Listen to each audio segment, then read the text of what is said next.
Today, the Sydney Opera House is widely regarded as one of the most important architectural works of all time.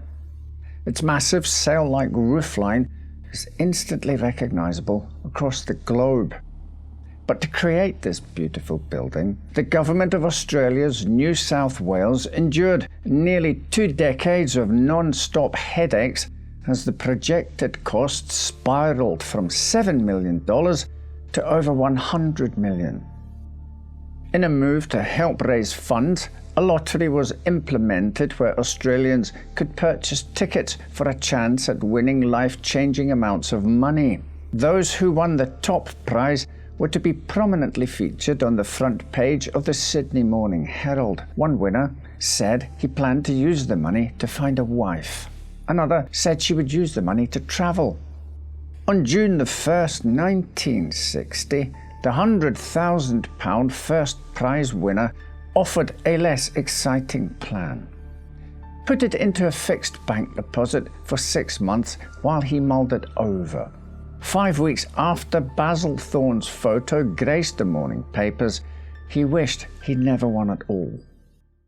Before we begin, I'd like to take a moment to thank this episode's sponsor, Surfshark VPN. When you're browsing the web, you may feel that everything is at your fingertips, but the truth is that there are many websites and services that you're either not getting the most from or are missing out on altogether. For instance, many streaming websites often have different film catalogues depending on the user's location, while some websites block entire countries from viewing their content. However, Surfshark VPN gives you the keys to unlock these doors and open up a world of content and information. Using Surfshark, you can swap the location your device appears to be accessing sites from, allowing you to bypass any geo-restrictions. And as if that wasn't enough, it also helps protect your personal data at home or over public Wi-Fi and block adverts, even on here. Plus, one account allows you to use Surfshark VPN on all your devices, and they have a 30-day money-back guarantee. Now is the perfect time to give Surfshark a go, as they currently have a special Black Friday deal. Simply use the promo code WELLINEVER or click the link in the description box below to get up to 6 additional months free. While many of us imagine being with friends and family when we find out we've won a big cash prize, the reality was much different for Basil Thorne. The 37-year-old salesman was on a business trip when he discovered his numbers had come up and he was now £100,000 richer. When he flew home to Sydney that night, he was greeted by a small huddle of reporters who snapped a shot of him, tipping his hat and grinning broadly, winning ticket held firmly in hand. After a brief interview, he excused himself to call his family, then hired a taxi to drive him home to the suburb of Bondi, where he lived in a rented duplex with his wife Frida, 8-year-old son Graeme, and 3-year-old daughter Belinda. The next morning, his own face smiled up at him from the Herald.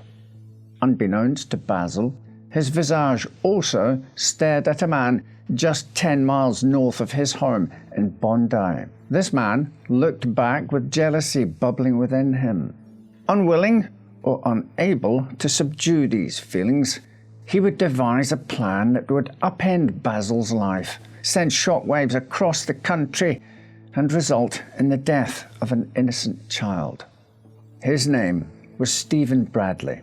Originally from Hungary, he had travelled to Australia with his daughter in 1950. Once there, he met and married his third wife, Magda, also a Hungarian, who had 2 children from a previous marriage. The family of 5 lived in a nice home in a northern Sydney suburb, but Stephen still felt aggrieved. He'd had to change his name from Istvan Baranye after growing frustrated that people struggled to say his name correctly. He felt judged when he told people he and his wife were both previously married, and his 5-year-old stepson spent each week at St Gabriel's School for Deaf Boys at Castle Hill. When Stephen Bradley looked at the smiling face of Basil Thorne, he imagined the man had an undeservedly easy life, and now it would get even better while Stephen was left to plod along like always. His assessment of Basil Thorne was incorrect. Basil had met his wife during the war while stationed at the Japanese prisoner of war camp in Kaura, and the early years of their marriage were challenging. Basil joined his father in business and was away nearly constantly. He made a pittance and the family struggled to get by. The couple's first child, Cheryl, had a severe disability, and they were forced to place her in an institution when they found themselves unable to care for her. 2 more children followed, but money always remained tight.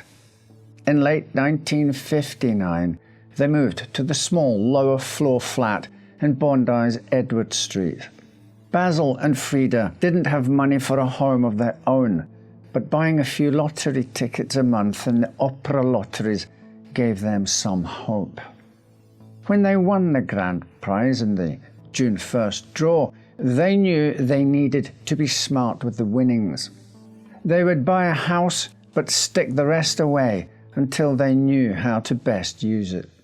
On the morning of Thursday, July the 7th, 8-year-old Graeme Thorne kissed his mother goodbye and walked down Wellington Street toward the corner store. The lottery win had not changed the youngster's routine in the slightest. He still left each morning before 8:30 and met his mum's friend Phyllis Smith, who picked him up on her way to take her own 2 sons to Scots College in Victoria Road. The boy wore his school uniform of grey shorts, a tie and a grey sweater. A matching cap covered his light brown hair, and he carried a school case with his lunch and books inside. Graeme liked to buy a packet of crisps before meeting Mrs. Smith, but that morning, as he neared the store, Stephen Bradley stepped out of a blue Ford Custom Line and motioned for him to come nearer. Bradley addressed the boy by name before telling him that Mrs. Smith was sick and that he would be dropping him off that morning instead. The man was a stranger to Graeme, but he knew by name Mrs. Smith, Graeme's mother, and his school. Plus, he looked like he could have children of Graeme's age, and so he shrugged and climbed into the passenger seat. Moments later, at 8:40, Phyllis Smith arrived at the corner where she normally picked Graeme up, but the boy was nowhere to be seen. Confused, she drove the few blocks to the Thorne home to see if he was sick. There, Frida was just as surprised that her son hadn't been waiting, but thought he might have simply caught a ride with someone else. After dropping her own sons off, Phyllis checked to see if Graeme Thorne had arrived, but no one had seen him that morning. Once confirmed that her son was not at Scots College, a panicked Frida called the police to report him missing. Basil was once again away on business and so was unaware that his son had disappeared. Bondi Police Sergeant Larry O'Shea arrived at the Thorne home at 9:30 a.m. to take a description of Graeme. Just 10 minutes after the officer arrived, the Thornes' phone rang. Frida had hoped it was a call from Scots College to tell her that Graeme had arrived late, but instead, a deep voice with a European accent asked for Mr. Thorne before making the terrifying statement, "I have your son." Frida handed the phone to O'Shea, who pretended to be Basil. The caller told him, "I have got your boy. I want £25,000 before 5 o'clock this afternoon." O'Shea, who hadn't yet connected the Thorne family with the June lottery prize, replied, "How am I going to get money like that?" The caller said, "You have plenty of time. I'm not fooling. If I don't get the money, I'll feed him to the sharks." The caller then said he would phone again before 5 with instructions and hung up. But the Thornes' phone did not ring again that day. Indeed, the kidnapper would never call. That night, Basil Thorne appeared on a television program to plead for his son's life. He promised he would pay the ransom if only the kidnapper would tell him how. The next day, Graeme's empty school case was found in a bush by the Wakehurst Parkway near Seaforth. On July the 11th, his school cap and books were found a few miles away. The kidnapping shook Australians to their core. Never before had a child been taken for ransom. Kidnappings in Australia were such a rarity they seemed more like urban legends than actual threats. So profound was the collective horror that a reward of £5,000 was put forward for any information that could lead to Graeme's return. 2 Sydney newspapers soon added an extra £15,000. The investigation into Graeme's kidnapping revealed multiple sightings of a man near the Thornes' home in the weeks leading up to the crime. On June the 14th, a foreign man claiming to be a private inquiry agent had visited the Thornes' flat and asked for a Mr. Bognor. When Frida told him she knew no such man, the supposed agent asked her to confirm their phone number. A similar man had been spotted numerous times sitting opposite the Thorne house in a small park. And on the morning of Graeme's kidnapping, an iridescent blue 1955 Ford Custom Line had been seen double parked on the corner of Francis and Wellington Street, the location where Graeme usually met Phyllis Smith. Investigators obtained records of several thousand vehicles matching that description and interviewed many owners, including Stephen Bradley, who claimed not to have been in Bondi that day. On August 16, 3 children playing in a vacant lot off Grandview Grove in Seaforth stumbled across what they thought was a blanket-wrapped bundle of rubbish. When they came closer, they discovered the brightly coloured blanket was covering a body. 6 weeks after he was last seen, the body of Graeme Thorne, partly decomposed and trussed with cord, was found. The discovery of Graeme Thorne's body sparked an intensive murder investigation that saw many cutting-edge forensic methods introduced to Australia. Using these, the red, blue and grey striped blanket was traced to a manufacturer in South Australia. There was blonde human hair and dog hair on the blanket, which was determined to have come from a Pekingese. Forensic analysis also revealed 2 types of foliage on the blanket. The foliage was from cypress trees, but there were none on the vacant lot. Soil samples were also taken from the scene, and these yielded traces of pink-coloured limestone mortar. Investigators soon began to build a clear picture of the killer's home. Cypress trees, pink limestone, a Pekingese, and a blue Ford. The final piece of the puzzle came from someone who knew much about the homes in Bondi, a local postman. He told them of a house that matched what they were looking for, and this led them to 28 Moore Street in Clontarf on October the 3rd. They found the house vacant and learned that Bradley and his family had moved out on July the 7th. After a short relocation to a rented flat in nearby Manly, the Bradley family left for London aboard the SS Himalaya on September the 26th. When the Himalaya docked in Colombo, Sri Lanka, on Monday, October the 10th, Stephen was greeted by 2 Sydney police officers. He proclaimed his innocence and convinced Magda to continue their voyage without him to make it to London in time for a medical appointment related to his stepson's hearing. After 5 weeks of arranging his extradition, Bradley was returned to Australia on November the 18th to stand trial for murder. At the trial, he admitted to the kidnapping but pleaded not guilty to murder. He claims that he had taken the boy to Centennial Park.